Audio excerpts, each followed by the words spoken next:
Making changes and choices to take control of fatigue includes using good posture and ergonomic equipment, analyzing daily tasks to minimize their impact on your fatigue level, and spending energy on what is important to you.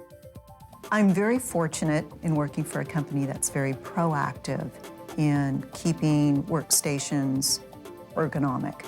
So currently I'm working at a workstation that has an ergonomic keyboard, which will allow you to do a negative or a positive tilt. It's got the keyboarding mouse at the same level as the keyboard. I've got a headset, so I'm not scrunching on the phone. It makes it very, very easy to work.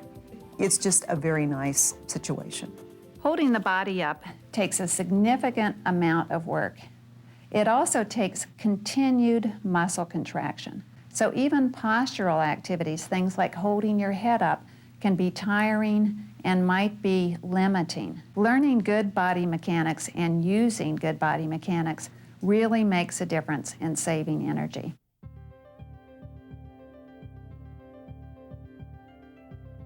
When considering good posture and standing, what is most effortless is to stand with your body in alignment with gravity. So if we start from the feet, my leg is directly over my foot. I'm not wearing a shoe that is either tipping me excessively backward or excessively forward. Then with that position, my pelvis is free to move. I want to avoid a position where I have this flat back or really an excessive sway that people sometimes confuse with good posture. Once the pelvis is in a neutral position over the hips, the rib cage and shoulders and head can rest in alignment with gravity over the pelvis. Once you've achieved good standing posture, it's important to keep yourself in a line with your work. So don't twist your body to get from place to place, but actually turn yourself to face your work. To achieve good posture in sitting, it's important to have an ergonomic chair. But remember that an ergonomic chair is not ergonomic until it has been fit to you. The things to consider when purchasing a chair would be adjustability. This includes adjustability of a headrest, both up and down and forward and back, so it fits you.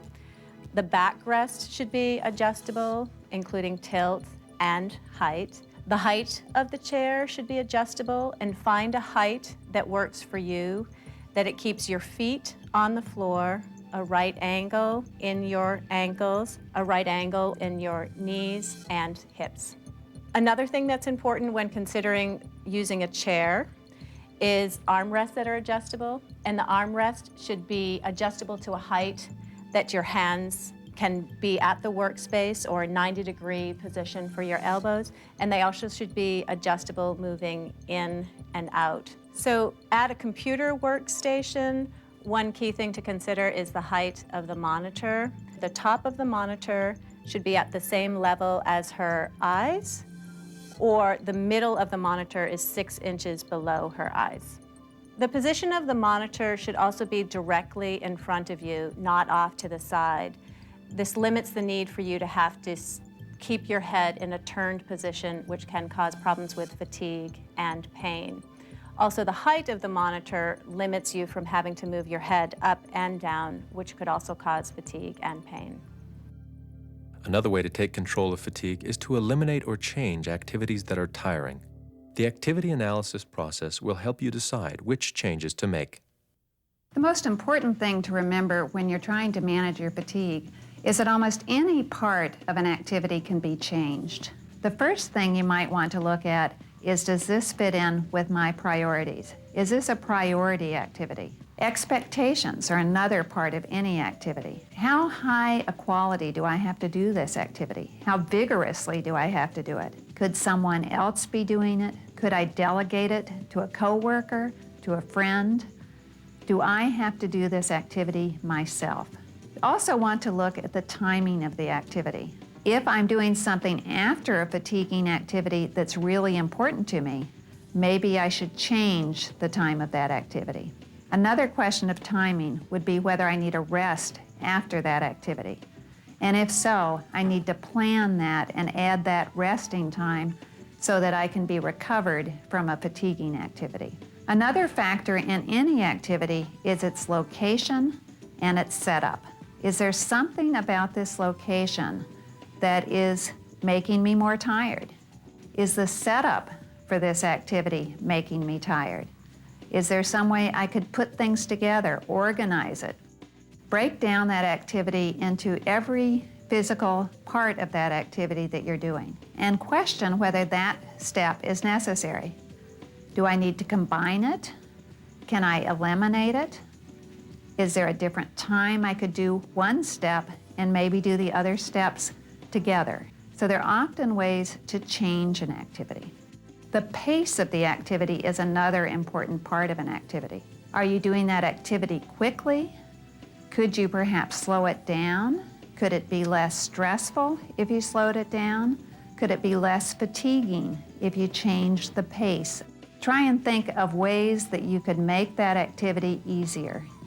For instance, if you used a Cuisinart for cutting, is there some piece of technology like email or voice-activated software that could make that activity easier for you to do? Think about every piece of equipment that is or could be used for an activity. The next step after you've analyzed the activity is to develop the modifications. And so the modifications would depend on what the answers are to those questions that you just asked. If you can identify a piece of equipment that would help, if you can identify a posture or position that you could change, if you could identify changes in timing or combination of steps, all of those modifications taken together often mean that an activity is not nearly as fatiguing as it used to be. Don't think that every modification you make is going to work. Try it out, see if it makes a difference.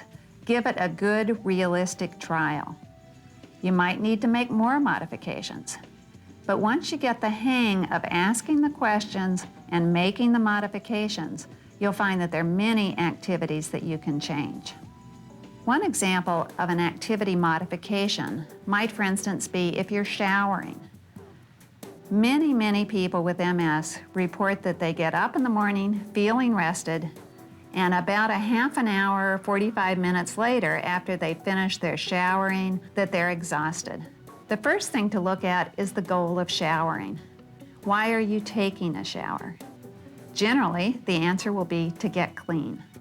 The next thing that you'd want to look at would be, is this a priority activity? Is this something I want to do, I have to do, and is it something I could delegate to somebody else? Now, in the case of the shower, obviously it's not something you can delegate, and it is a priority activity. Another thing to look at would be the timing of the shower. Do you really need to shower in the morning, or could you shower at night? And perhaps even thinking of showering every other day instead of showering every day. If you're walking down a long hall to get to the shower, going up or down stairs to get to a shower, is there a way to change that? Do you have everything you need right there next to possibly a chair that you could put in the shower? So that you have the shampoo there, you have the razor if you're going to shave your legs, you have the conditioner, and you have a towel within easy reach. So if you sit to shower, and perhaps if you're washing your hair and you put your arms on your knees, bring your head down to your knees, you don't even have to have your arms in the air and hold them in the air in order to wash your hair. If you have all your equipment together, you can do your activity sitting, taking much less energy, dry yourself off, and then go on to your next activity.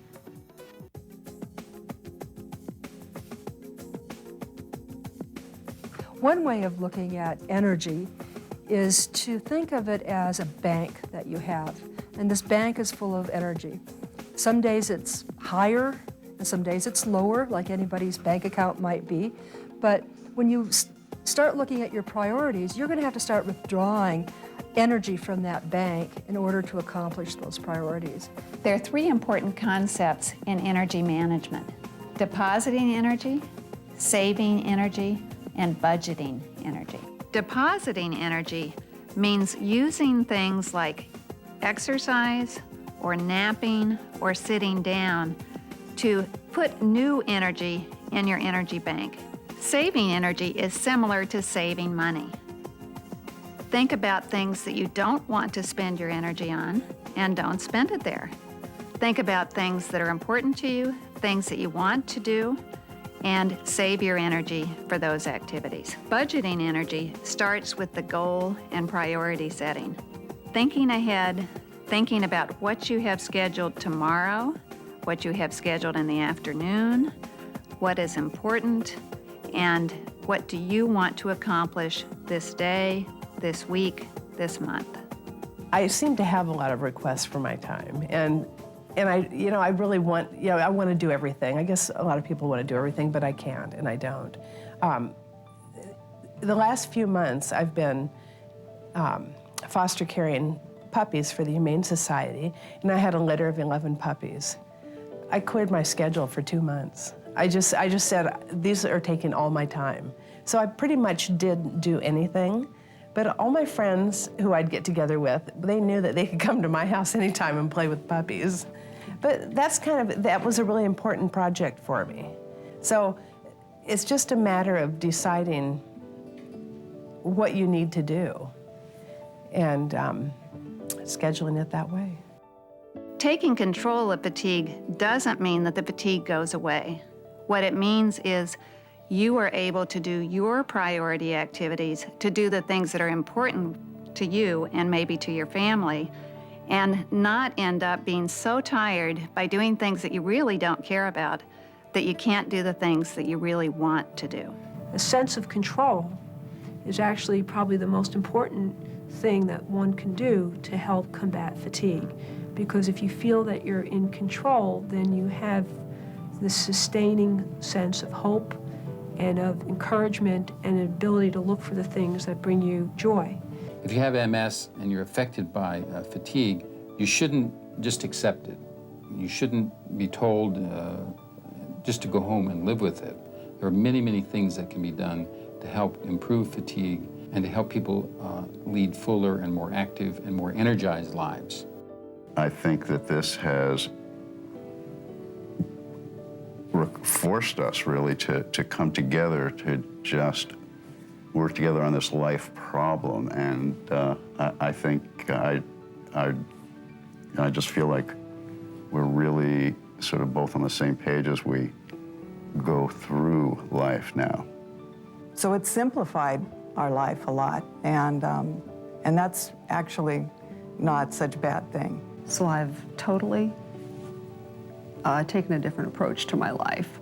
Where before I thought I had to be working 24 hours and making a lot of money, I've now just sort of backed off and made a list, which I review every few months. I just did it last night to see, what's first?